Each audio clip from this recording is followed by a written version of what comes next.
Hims, Fems, and Thems, Night Leopard here. For my first video ever, I wanted to rate the Wings of Fire books 1 through 17 on my own judgment, the plot, and the characters. Wings of Fire is my absolute favorite. 3 years later, I still listen to them day and night. So without further ado, let's get into the video. Number 17 is definitely The Dark Secret. Not a lot happened in The Dark Secret, and Starflight, the protagonist, spends all his time worrying about a little gold dragon on the other end of a tunnel. I know some people are going to be angered when I tell you that Starflight is definitely one of my least favorite characters. Sure, he's okay, but I didn't like his book very much. Number 16 is Legend of Dragon Slayer. I was hoping for Wings of Fire to be completely dragon-based. It also felt like Ren was the only character needed for the actual plot. Maybe Ivy, because her dad is the Dragon Slayer. Number 15 is probably The Lost Heir. I love Tsunami's personality, however, her staying in the Kingdom of the Sea got boring. I do not like how Coral acts around Blister, and I dislike Blister even more simply because she is manipulating and evil and tries very hard to make things go her way. Number 14 is The Lost Continent. Blue is completely a cinnamon bun, however, he spends too much time thinking about how other dragons feel that we don't really know how he feels about some things. And him not being able to fly just makes it unexciting for some reason. Number 13 is Winter Turning. I don't have a lot to say about this one. I love unstable characters like Winter who only care about their family's judgment, but seriously, be nice to Moon already.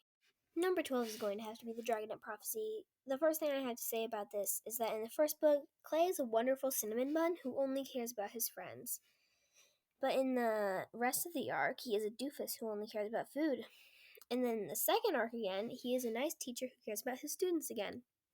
The second thing I have to say about this is that why? Oh, why did they make Cattail sell him for a bit of jerky? It's just mean.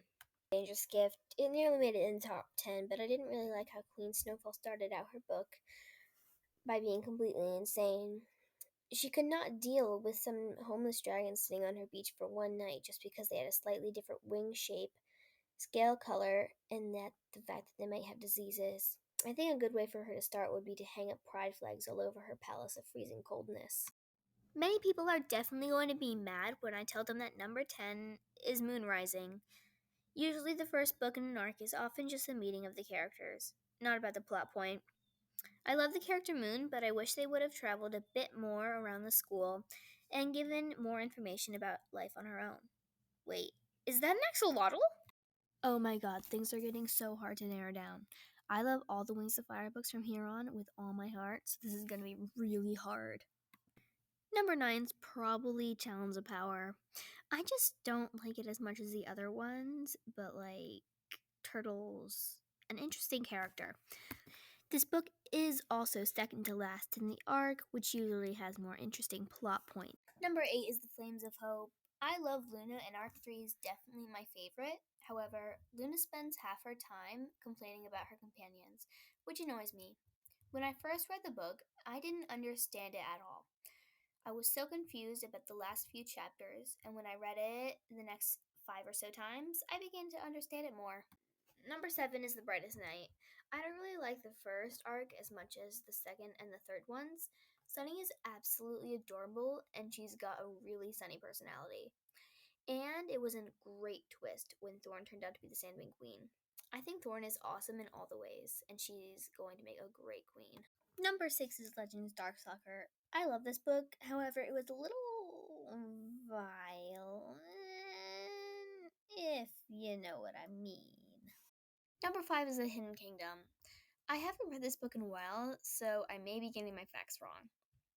I like that Glory became queen and then turned out to have royal blood, so that was very interesting. It was also interesting how the Rainwing Village functioned and how it was different from the other tribes.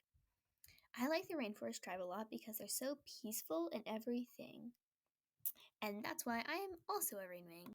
Number 4 is The Hive Queen. Cricket is adorable, and this book is also one of my favorites because we get to meet Lady Jewel, who I was really curious about ever since the first arc started. I also love seeing how different Jewel Hive functions differently from the other hives, and it was interesting to hear about how Blue emerged from his cocoon. Number 3 is Escaping Peril. I love Peril, and she's an awesome, misunderstood character, and her relationship with Turtle is adorable. I love the ending battle for the Skywings and how Darkstalker suddenly pops out of the mountain. That was quite an awesome chapter.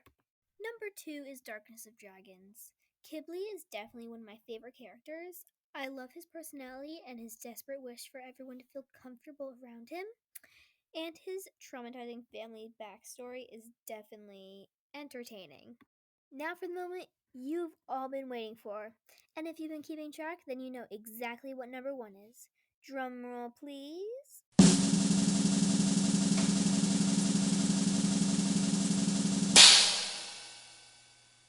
Number 1 is The Poison Jungle. Sundu, the provider of mangoes and vengeance, is an awesome character with an adorable girlfriend. I love how she has mixed feelings about Cricket and Bumblebee, and this is the book where the plot in Arc 3 really starts to take place, which I really love.